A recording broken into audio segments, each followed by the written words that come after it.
diabo que te carregue. Ele me trocou por uma porca chauvinista. Hoje acordei gorda. Por que os homens não cortam as unhas dos pés? Estes são alguns livros da escritora Stella Florence, minha convidada de hoje no Ideias da Aldeia, que veio a Rio Branco para lançar o livro 32 anos, 32 homens, 32 tatuagens no projeto Sempre um Papo. Stella, é um prazer recebê-la em Rio Branco e no Ideias da Aldeia. O prazer é todo meu, tô adorando. Pela segunda vez no Acre e você, adorando. Você já veio? Eu vim em 2007 fazer o Sempre um Papo também. Ah, que legal, então bom. Foi uma delícia. Já sou veterana. Então você já é de casa. Né? Bom, Stella, você, nos seus livros, trabalha a ideia do universo feminino, dos conflitos femininos, com muito humor. O que significa isso? É rir do próprio conflito? Ou você acha que as mulheres são exageradamente passionais quando se refere a amor, relacionamento, e isso tem que ser tratado assim mesmo, com muito humor? É porque é a única maneira que eu sei fazer. Se eu soubesse fazer de outra, talvez eu fizesse. Mas eu, quando escrevo, eu não percebo que o humor está saindo. Né? O texto fica engraçado. E eu só percebo isso porque as pessoas depois escrevem para mim e dizem: nossa, eu ri tanto lendo seu livro. Eu falo: gente, mas um livro tão triste, com tanta coisa, de tanta dor acontecendo. Que a hora que a gente eu acredito que quando a gente consegue rir da própria dor, a gente já conseguiu se libertar um pouco dela. Né? Você consegue se afastar um pouco para fazer piada com aquilo que está te acontecendo.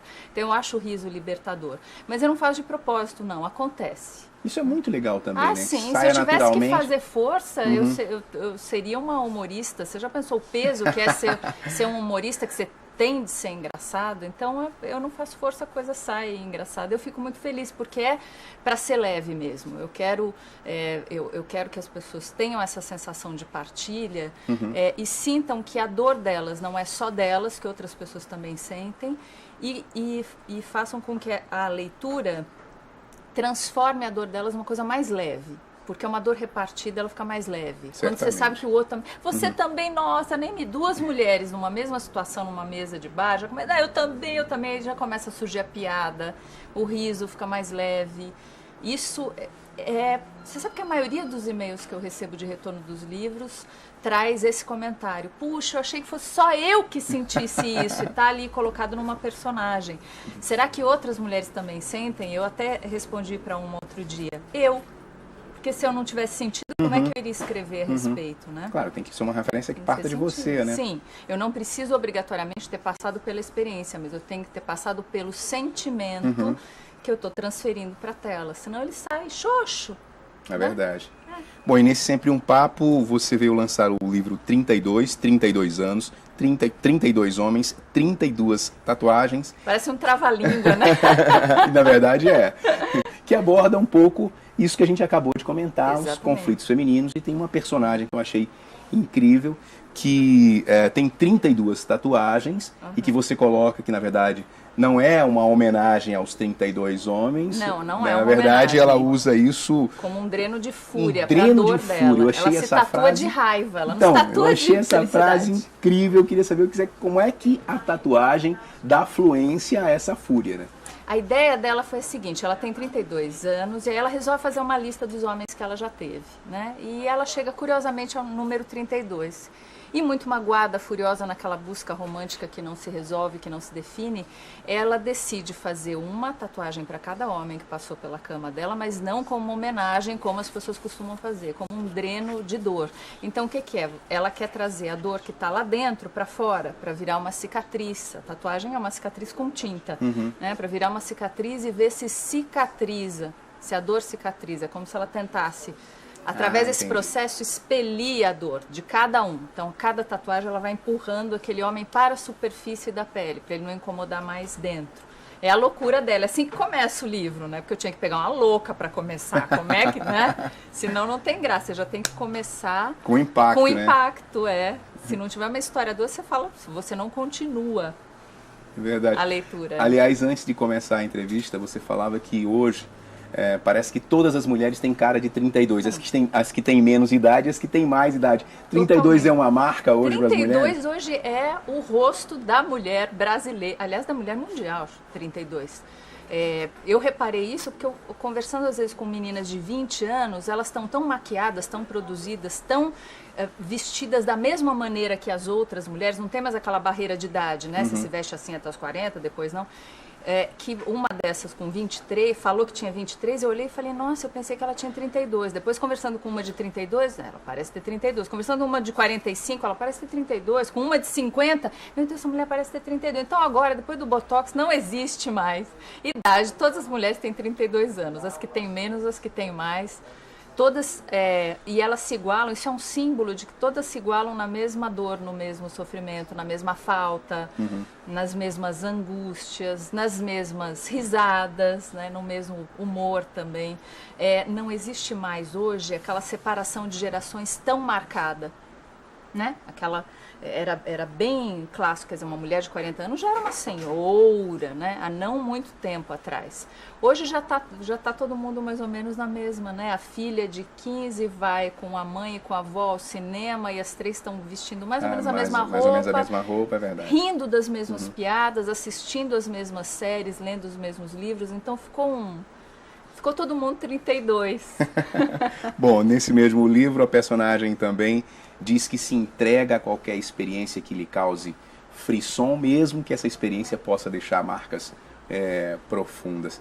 Quem faz isso? Está bem ou mal resolvida? Está péssimo. Quer dizer, bem resolvida quando eu digo assim, porque tem coragem para viver isso, para curtir, para se doar essa experiência, ou mal resolvida porque não sabe onde é que está precisando se achar. O problema dela especificamente é que ela não está feliz. Ela é assumidamente promíscua, mas ela não está feliz. Ela está buscando, ela está muito angustiada. Bom, a mulher que já começa dizendo eu vou me tatuar de raiva, já não está muito bem.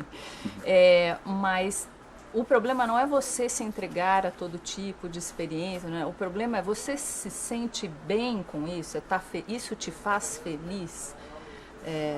É nisso que a gente tem que pensar. Se uma determinada experiência faz a gente feliz, a gente não tem que se sentir constrangido por assumir um desejo e nem por se negar a viver alguma coisa. Porque agora a gente vive uma época muito curiosa, né? De um lado, ainda existem certos tabus, né? Ainda existe repressão sexual, ainda existe, mas como? Você vai ser fácil, você vai fazer isso, você vai fazer aquilo. De outro lado, a gente se sente constrangido em dizer, olha, desculpa, eu não gosto de casa de swing, olha, desculpa, eu não quero transar 3, sabe? Como se isso fosse um erro. A gente está vivendo os dois lados agora. Então, independente do que seja, a gente só tem que pensar, isso me faz bem? E a outra pessoa, né, ou as outras pessoas que estão na outra ponta dessa fantasia, dessa experiência, elas estão de acordo? Está todo mundo numa boa? Está todo mundo com a mesma intenção e o mesmo sentimento? Ou eu estou ferindo alguém, eu estou magoando alguém? Você tem que pensar em quem está na outra ponta também, né? Você não pode sair fazendo a feira assim, esquecendo que são pessoas, são seres humanos que estão na outra ponta. E nesse caso, por exemplo, quando a gente pensa no universo feminino, todas aquelas inseguranças, aqueles medos de vaidade, de peso, de felicidade, isso é muito comum no dia a dia das mulheres, né? Uma marca, inclusive, de um período em que há uma pressão pelo conceito de beleza, de bem-estar, né? Os homens também... Eu acho muito preocupante. Se equiparam a isso ou essa é uma coisa especificamente do universo feminino? Como é que está isso? Muito mais do universo feminino, mas muito mais a pressão para você estar bonita, magra, linda, elegante, orgástica. Você tem que ter múltiplos orgasmos. Né? Feliz, se acordar prosacada já... Boa mãe, curtindo tudo, é verdade. A pressão, essa pressão ainda é muito mais forte em cima da mulher. Quer dizer, o homem tem um outro tipo de pressão, que é a pressão de se dar bem profissionalmente. Ele tem que ser bem sucedido profissionalmente. Ai do cara que não tiver uma conta bancária assim. Isso falando grosso modo, né? Porque mulheres especiais não estão nem aí para isso. Homens interessantes também não estão preocupados se tem celulite, se está flácido, se não sei o quê. Né? Isso existe na superfície para vender produto, para sustentar um mercado. E a contrapartida disso é que nos pressiona, né? A gente se sente pressionado por essa necessidade de estar adaptado a um padrão que é tão pequenininho. Eu outro dia estava vendo um rapaz andando na rua, ele tinha os pés completamente virados para dentro mesmo, né? Então ele andava assim, colocando um pé depois do outro. E todo mundo na rua lá em São Paulo, eu moro em São Paulo, estava todo mundo olhando, o pessoal é muito chato lá, sabe? Fica todo mundo olhando. Tava todo mundo olhando com aquele olhar de estranhamento, de mas que coisa ridícula e tal. E eu fiquei observando aquela cena e pensando, gente, qual o problema de você ter os pés para dentro? Ele não tá andando? Não tá feliz indo lá fazer as coisas dele? Qual o problema de você ter um pé para dentro? Qual o problema de você ter 20 quilos a mais? Qual o problema de você ter o cabelo crespo, liso, não sei o quê? Qual o problema de ser diferente? Por que incomoda tanto as pessoas serem? Por que a gente não pode ser diferente? Por que tem que ser tudo igual, né? Então, muita psicanálise na cabeça para responder essa pergunta. Muita. E uma outra faixa, por exemplo, que eu sei que você escreve também para adolescentes, né? Você tem assim, o livro Ser Menina é Tudo de Bom. E agora em julho Só Saio Daqui Magra. Pois é, exatamente. Que é um romance para adolescentes. O foco desse romance, o Só Saio Daqui Magra, são adolescentes que se sentem gordas e não são. Esse é o foco, é uma coisa que me preocupa muito, né? As meninas adolescentes, elas ainda não têm elementos para conseguir dizer eu tô bem assim que se dane. Elas ainda estão muito massacradas pela capa da revista. Tem que ser assim, tem que ser assim. Agora, quando você escreve, você falou assim, o humor sai naturalmente. Mas, e um assunto desse que você pergunta, isso me preocupa, essa coisa que faz refletir, assim, uma proposta para reflexão, isso também sai naturalmente ou você diz, não, vou falar desse tema? Sim, isso é escolhido naturalmente também. Eu escolho aquilo que me chama atenção, que me diz respeito, que me incomoda. Então, se me incomoda, eu me sinto motivada a escrever sobre aquilo. E aí eu monto uma história que, é lógico, seja agradável, gostosa, que leve a menina que está lendo a essa reflexão, mas de um jeito agradável. Porque você levar leitor na porrada, ninguém lê, né? Aquele calhama, aquele escritor que gosta de fazer o livro que para em pé desse tamanho, né? O primeiro escritor que me ajudou, que me deu retorno assim na carreira, que me deu conselhos, foi o Marcos Rey, que já faleceu em 99. Depois é o Mário Prata, meus dois padrinhos com M, né? O Marcos Rey e o Mário Prata. E o Marcos Rey dizia, escrever é a arte de cortar. Então você tem que deixar o texto leve, exatamente com o que é necessário. Tem uma frase que eu tenho usado muito do Graciliano Ramos, que eu adoro. Deixa eu ver se eu vou lembrar. A palavra não foi feita para enfeitar, para brilhar como ouro falso. A palavra foi feita para dizer. É exatamente isso que eu acredito. Então eu escrevo um livro leve, gostoso, mas é para dizer e não é para enrolar, não é para dizer, olha como eu escrevo bem esse mega parágrafo. Se um parágrafo está lindo, maravilhoso, super bem escrito, mas não serve a história, está pesando na história, eu não vou deixar ele lá só para mostrar que eu sei escrever. Eu corto. Eu tenho que ficar... Essa coisa da medida certa, né? A medida certa, que é uma coisa demorada. Uma coisa que eu escuto também é assim, nossa, eu peguei seu livro para não conseguir parar, eu li numa noite. Eu cronometrei já, você leu o 32 em 3 horas e meia, assim, tranquilo. Para eu conseguir fazer o livro ficar tão gostoso e bom que você não tenha vontade de parar e leia em 3 horas e meia na sequência, eu fico 2 anos trabalhando no texto, né? Que é para ele ter, ele tem que estar todo encaixadinho, né? Tem que estar na medida certa. Mas você cronometrou mesmo ou é brincadeira? Não, eu cronometro mesmo. Lendo, dizendo, vou tirar pra... A hora que o livro fica pronto, depois que eu já li 500 milhões de vezes, eu pego, sento e falo, agora eu vou ler numa batida só para ver quanto tempo e para ver se me cansa. Não pode me cansar, porque se me cansar... então eu cronometrei. Ali, né? Eu cronometrei, dá 3 horas e meia você lê. Pega um voo que atrasa, então aí você vai ler o livro inteiro. E no caso dos adolescentes, essa veia do humor... Também vai, porque eu não sei escrever de outro jeito. E eu não uso uma linguagem diferente, porque eu acho que adolescente não é burro, né? Do tipo, não, mas você tem que usar palavras mais simples. Por quê? Agora que eles estão no momento de aumentar o vocabulário. Né? Então o que você faz o que eu faço é criar uma história com um núcleo um pouco mais simples, né? Então eu não vou em algumas coisas mais fundas, mais doloridas que a gente vai viver mais pra frente na vida da gente. Eu deixo a história mais com elementos que eles conhecem, né? Da vida deles. Mas eu não faço um texto tonto, burro, fácil, facilitado ou com palavras todas traduzidas, né? Porque isso seria ajudar o emburrecimento, né? E a literatura está aí para a gente ter prazer e crescer também. Estela, nós vamos fazer uma paradinha, mas tem mais papo para o próximo bloco. Tá ótimo. Não sai daí, o Ideias da Aldeia volta daqui a pouquinho.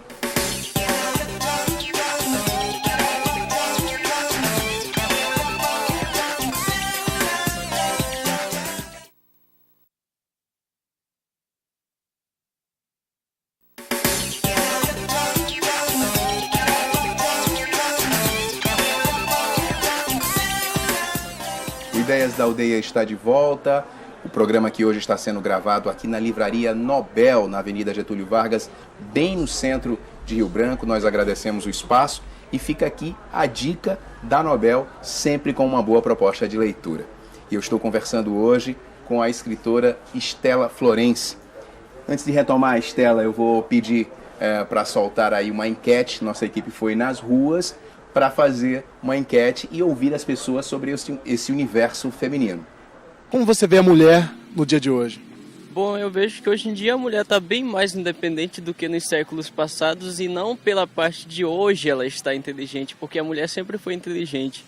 Hoje em dia a mulher ela não precisa assim, mais de nada, ela sabe trabalhar, conciliar trabalho com filhos, com casamentos, com tudo. Para tudo a gente tem um tempozinho, tira para trabalhar, para ser mãe, para ser dona de casa, para tudo tem a hora e o momento certo. Muita coisa mudou sim, mas ainda existe muitas coisas que precisam ser mudadas. Mudou, né? Que hoje em dia os homens que estão ficando dependentes das mulheres, né? Então eu acho que mudou e muito em relação aos homens. O homem agora está de lado. Isso aí. Mas eu acho que o poder de decisão que a mulher vem ganhando é uma coisa que não tem preço. Alguma perda que ela possa ter, a mulher não é tão orgulhosa, eu acho, quanto o homem. Ela não vai se abater com essas perdas, não. E temos, eu acho que as mesmas oportunidades que os homens têm e nós temos que mostrar que nós podemos. Mas ainda hoje o preconceito contra o trabalho da mulher ainda é muito grande, sendo que ela conquistou o mercado de trabalho de uma forma incrível durante 40 anos, praticamente. A mulher vive no salão de beleza fazendo tudo agora, melhor do que antigamente. Quer ficar mais bonita pro homem, pro marido, né? Ou pra arrumar alguém que estiver solteira. Gosta de ficar saindo muito, toda arrumada, joga aquela maquiagem forte, pra noite, fraca pro dia, mas sempre tá bonita todos os dias pra conseguir um homem. Estela tem que agregar humor mesmo a esse universo, né? Sempre. Bom, deixa eu te explicar uma situação aqui. Apesar do programa ser gravado, nós estamos sendo seguidos durante a gravação pelo Twitter, né? Então eu vou começar esse bloco com perguntas de tuiteiros. Por favor. Olha só, Eduardo, que pergunta o seguinte: antes de você trabalhar como secretária executiva, como foi essa reviravolta para a literatura? Então, eu trabalhava como secretária executiva, trabalhei 10 anos e eu gostava muito, porque dizia assim, você era infeliz, não, eu gostava, mas um dia me deu um estalo e eu senti que não era aquilo, que eu não estava fazendo o que eu podia fazer melhor, o que eu sabia fazer melhor. Essa transição foi uma loucura, porque eu não conhecia o mercado literário, eu não sabia que o funil era minúsculo, é mais ou menos aquela história, eu não sabia que eu não podia, por isso que eu fui e fiz. Né? Mas foi bem assim, na cara e na coragem. Quando falam, você precisa ter um pistolão, você precisa conhecer alguém dentro de uma editora, você precisa ter certos macetes para fazer a coisa acontecer. Não, você precisa ter talento, escrever bem e ser perseverante, continuar fazendo. Né? Não adianta você ter talento e não ser perseverante e você ser perseverante e não ter talento. Você tem as duas coisas, você consegue. Quando eu assinei contrato com a editora Rocco, não conhecia ninguém lá, eu mandei meus livros pelo correio. Assim, por favor, analisem. Então, é você gostar muito, ter muito desejo de fazer aquilo, ter muita vontade, que traz a perseverança e ter talento de base. Bom, uma outra pergunta aqui muito interessante é da Fátima Albuquerque. Ela pergunta o seguinte: por que os gays sempre são mais interessantes do que os héteros? Por Deus! Depende de que interessância ela tá falando. Gente, eu pessoalmente, na minha vida pessoal, eu já peguei tanto gay, ou tanto cara que não sabia que era gay, que eu ajudei a falar, meu filho, você não gosta disso aqui, né? Os gays, eles são amigos muito queridos, é uma delícia, porque eles gostam da mesma coisa que a gente, né? Então, né? Não é? Sendo que eles também são aquilo que eles gostam e que a gente gosta, então eles dão uns toques ótimos, eles têm uma percepção, às vezes, que a gente não tem. Mas isso não é especificamente o gay. Qualquer outra pessoa vê o mundo de uma maneira diferente. Se você ouve, se você sabe ouvir, você vai ter sempre uma perspectiva diferente. É só escolher bem os seus amigos, independente de ser hétero, ser homo, ser, né? Escolher bem os amigos, é verdade. Ter bons amigos. Agora, essa interessância, ela é só pra amizade mesmo, né? Por Deus, porque na cama não funciona. Olha que eu já peguei viado na cama, não funciona. Você fala, tá, o cara tá ali, tá fazendo tudo que um hétero faz, mas tem alguma coisa que tá faltando, que é o desejo, que é o... Ai, como eu gosto disso, né? Então, não dá. Não dá. Bom, Lena Santiago que pergunta: qual é o perfil do homem e da mulher da modernidade? Não está tudo meio perdido hoje em dia? Eu acho que está tudo se refazendo hoje em dia. A gente vive um momento histórico de recolocação do masculino e do feminino, só que a gente não percebe porque é exatamente o que a gente está vivendo agora. A gente está no meio desse processo de transformação, por isso que a gente não percebe, por isso que parece essa bagunça. A gente está saindo de um momento em que a repressão era absoluta, em que ninguém tinha voz, em que mulher que sentisse prazer, uma mulher casada que sentisse prazer com o marido era uma vagabunda. E o cara ficaria feliz, escuta, o que há, né? A gente está saindo desse modelo, entrando num modelo em que tudo está se refazendo. Né? Por isso que parece tão solto e tão maluco. Mas eu acredito muito no resultado dessa bagunça que a gente está vivendo agora, porque as coisas estão sendo questionadas. Eu outro dia escrevi uma crônica, eu escrevo para o portal E Todas, um portal feminino do UOL, e eu escrevi uma crônica chamada Saudade de Quê? Questionando as pessoas que falam, puxa, mas antigamente era tudo tão bom, a mulher era respeitada, tudo era... Onde que era bom, meu Deus do céu? Eu já não tinha voz para falar eu quero, não podia. Eu citei na crônica um caso que é verdadeiro de uma tia-avó minha, tia-avó Tereza, que casou virgem, como manda o figurino, com um excelente partido, um cara rico do Rio de Janeiro. Ele veio, pegou ela em casa, casou, levou para uma mansão no Rio, e 6 meses depois ela morreu de maus tratos. Ela foi encontrada tuberculosa, cheia de marca de chicote, porque ele era um sádico sexual, que hoje estaria num clube privê batendo em quem quer apanhar. Mas naquele momento em que ninguém falava nada, em que tudo era com a boca fechada, em que ninguém tinha espaço para expor quem realmente a pessoa era, aconteciam esses descalabros, né? Então, eu acho que seja lá o que você goste, se você tem respeito pelo outro e vai procurar alguém que quer a mesma coisa que você, essas coisas, por exemplo, não vão mais acontecer. A não ser que a pessoa seja um doente, e aí já é um caso para a polícia. Mas sabe, todas esse sentimento de tudo fechado, tudo guardado, ninguém fala nada.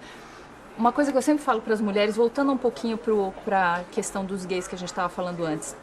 A mulher inteligente, ela luta pelo direito dos homossexuais terem uma vida livre, digna, à luz do sol, né? Porque quanto mais os homens que são homossexuais puderem se assumir, ter uma vida, sabe, sem nenhum problema em relação à sua escolha sexual, menos elas vão sofrer com homens que se policiam, que se forçam a gostar de mulher, que saem, que se casam, que querem provar para a sociedade que são machos e tal. Quer dizer, eles sofrem e eles fazem mulheres sofrer. Fazem, porque eu já caí nessa também. Fazem as mulheres sofrer muito. Então, uma mulher inteligente, ela quer que os gays tenham um espaço à luz do sol, porque elas não vão cair numa situação de estar se relacionando com alguém que não aceita a própria condição, que quer até, não é de maldade, quer, se força, não, tem que gostar, vai dar certo. Não vai. Vão ser 2 infelizes, né? É verdade. Bom, tem mais uma pergunta aqui do Marco Bonito. Eu queria aproveitar também para divulgar o endereço do nosso blog, do Ideias da Aldeia, que é o ideiasdaaldeia.blogspot.com. Essa conversa começa aqui na sua telinha, mas se prolonga pelo blog. Entre lá, participe com opinião, com sugestão, ajude a produção a fazer o programa. E o Marco Bonito pergunta o seguinte: como é o seu processo produtivo, método, manias, curiosidades? Deixa eu aproveitar e dar meu Twitter também, já que você estava Por favor. É Stella Florence, @Stella Florence, é STLLA, Florence com CE no final. Não tem nada de excepcional. Não sou como a Carrie do Sex and the City, que sabe, que está fumando, bebendo de calcinha e sutiã na frente da janela em Nova York. Coisa normal, acordo, cuido da minha filha, no meio dos afazeres domésticos eu sento e vou trabalhando. No momento em que ela está na escola é o período em que eu mais trabalho à tarde, porque eu posso ficar focada ali naquilo, mas não tem nada de excepcional. De camisola, sentada no sofá, quietinha ali trabalhando, tomando leite. Bom, nada. Vou frustrar quem acha que uhul, né? Não. O glamour de Nova York, inclusive. Glamour zero, é trabalho mesmo, glamour zero. Bom, voltando a falar aqui do 32, eu queria pegar um pouquinho aqui a relação que você tem com as tatuagens, né? Porque assim como a personagem, né, a moça do livro, são 32 tatuagens. Eu sei que você não tem 32, tem 30, tá ali. Tem uma reserva ali ainda. É que o espaço já acabou nas costas, senão eu faria mais. Então, eu queria saber dessa sua relação com as tatuagens. Eu queria, inclusive, pedir para você mostrar as costas aqui. Mostro. Então, peraí. Eu vi no site que você se intitula A Cadillac. Da literatura, porque todo mundo me quer de costas. E aí, o lugar que eu vou, dá pra você tirar uma foto das costas e tal? Tem dá. Ela vai até aqui, né? Elas vão até aqui, que é onde dá. Posso? Já pegou? Posso sentar? Ok? Pois então, tem frases fantásticas, né, de lucidez, liberdade. Tem até frase bíblica, né, do livro de João, que citada por Jesus, que assim, conhecereis a verdade e a verdade vos libertará. Você sabe que essa frase para mim tem um sentido psicanalítico? Porque quando você vai para análise, você vai para conhecer a sua verdade, o que está lá no fundo e que você não admite sobre você mesmo. Quando você reconhece a verdade do que você é, do que você deseja, dos erros que você ainda tem, dos defeitos que você... os erros que você tem, não, os erros que você comete, dos defeitos que você ainda tem e que pode consertar.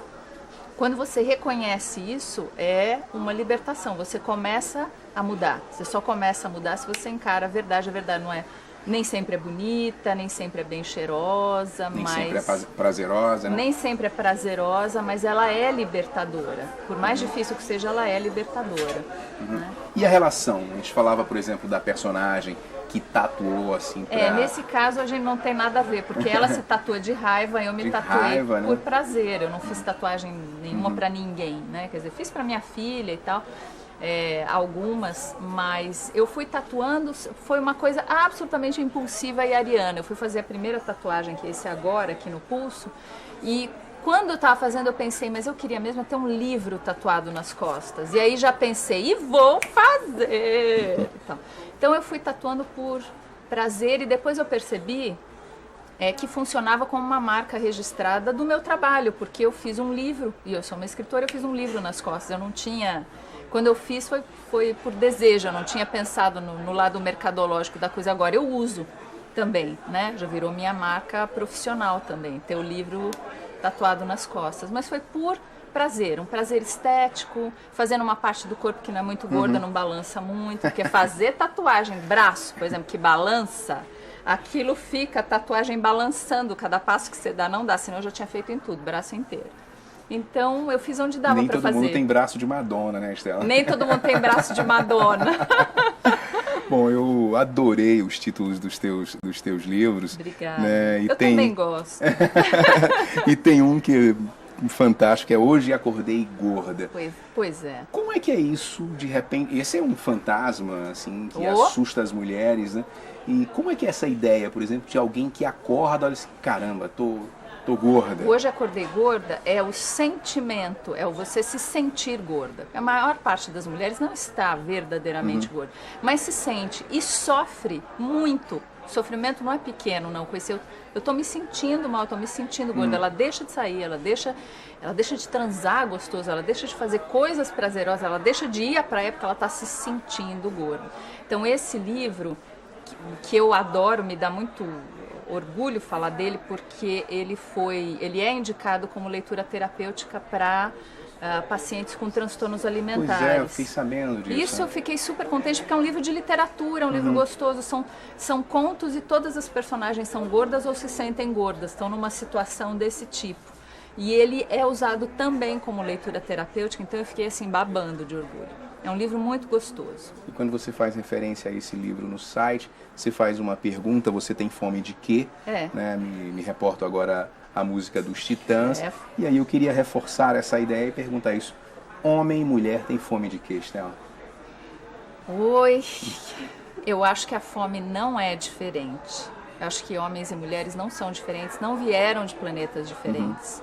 Eles vêm do mesmo planeta, eles são criados de maneiras diferentes, eles são estimulados de maneiras diferentes, mas o sentimento, né, e a necessidade de viver sentimentos é a mesma, é igual, não tem diferença nenhuma.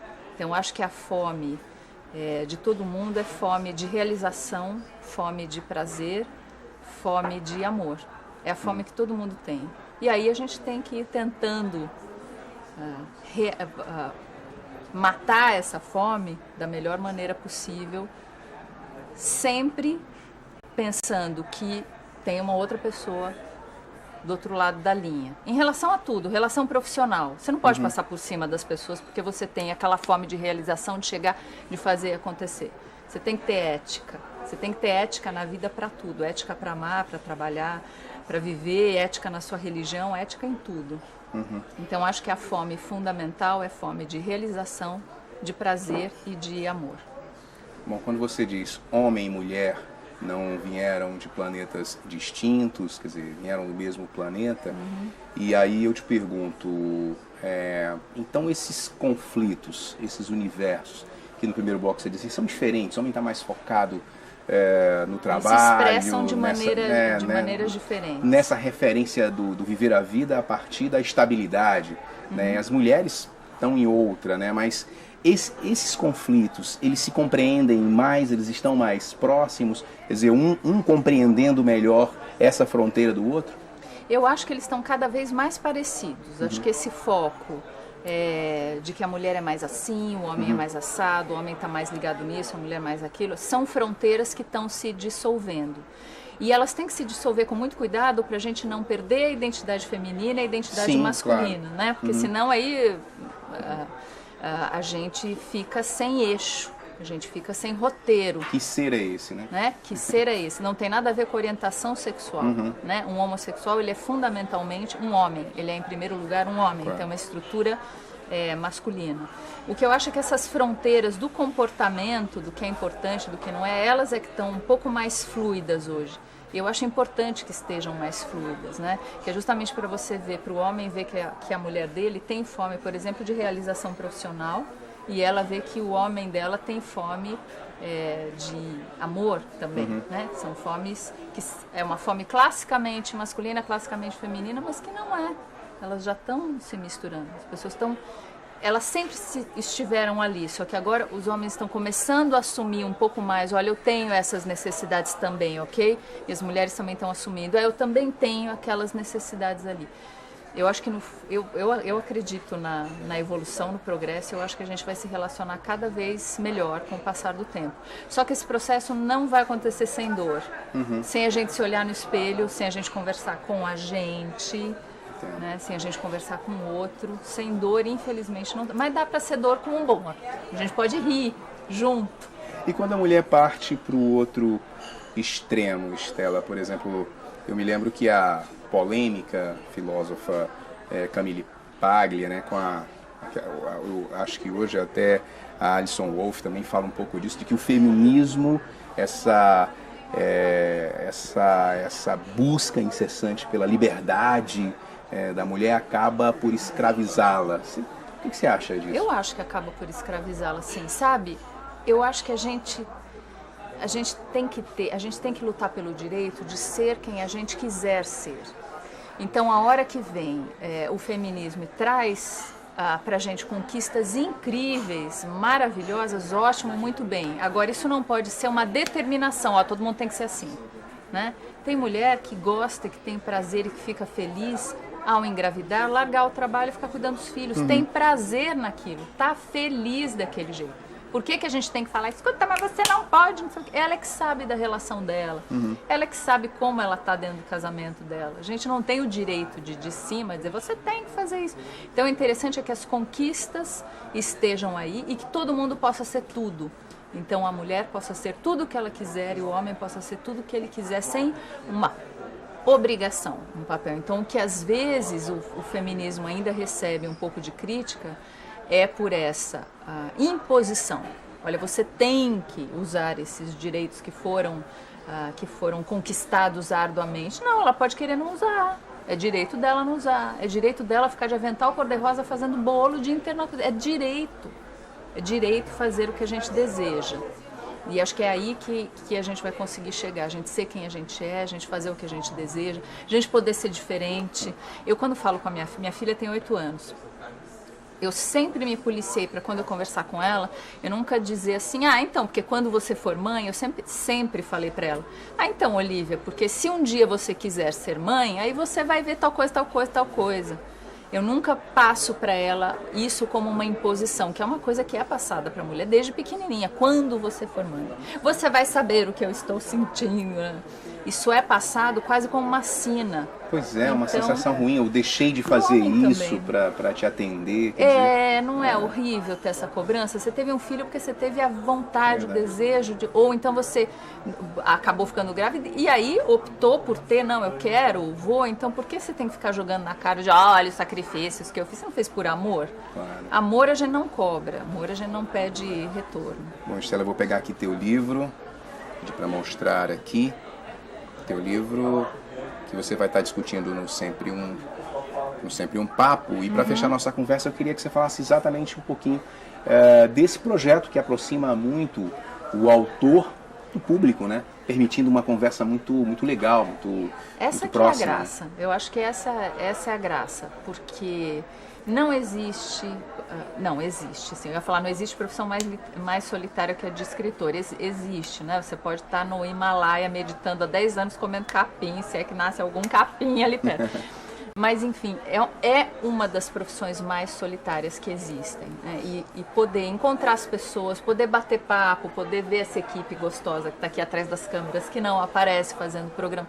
Tudo isso é tão gostoso, dá vida, dá gás. Quando eu volto para casa, eu tô mais energizada para continuar trabalhando ali sozinha, glamour zero, no sofá de camisola com o laptop o dia inteiro. Mas você tem esse prazer de encontrar as pessoas, de tocar as pessoas, de olhar o olho das pessoas e ver a reação delas quando você conversa, porque eu não vejo a reação das pessoas quando eu escrevo, né? Eu recebo por e-mail, tá? Mas eu não estou vendo, não estou sentindo, não estou ouvindo a risada delas quando eu falo alguma coisa. Então isso faz tanta falta, esse calor humano faz tanta falta, e projetos como Sempre um Papo permite isso. Para mim, esse eu estou falando do meu prazer. O prazer do leitor é poder tirar o escritor daquele púlpito, a criatura encantada. Por isso que eu sou desbocada mesmo, eu falo as coisas, porque eu acho que eu não gosto, tem escritores que gostam, eu não gosto de ter essa postura do que eu sou uma literata. Eu acho isso chato, isso cria uma distância ainda maior entre a literatura e o leitor, sabe? Para quê? Então, para o leitor é essa proximidade. É ver que o escritor é uma pessoa como outra qualquer, que está lá fazendo um trabalho que ele sabe fazer, da mesma maneira que ele não sabe fazer o que cada uma das pessoas que estão ali assistindo sabem. Quer dizer, cada um tem uma expertise, uma habilidade, uma capacidade e tal. Então ver que é igual, que é gente igual, sabe? Que não tem esse glamour. Isso acho que aproxima mais, é mais gostoso. Estela, parabéns pelo trabalho, muito parabéns obrigada. Pela simpatia, pelo humor. E eu queria agradecer muito a sua participação no Ideias da Aldeia. Eu que agradeço, adorei. Obrigado mais uma vez. Bom, eu queria agradecer também mais uma vez ao pessoal aqui da Livraria Nobel, que nos recebeu muito bem, e dizer que o programa volta na próxima semana. Valeu, até a próxima.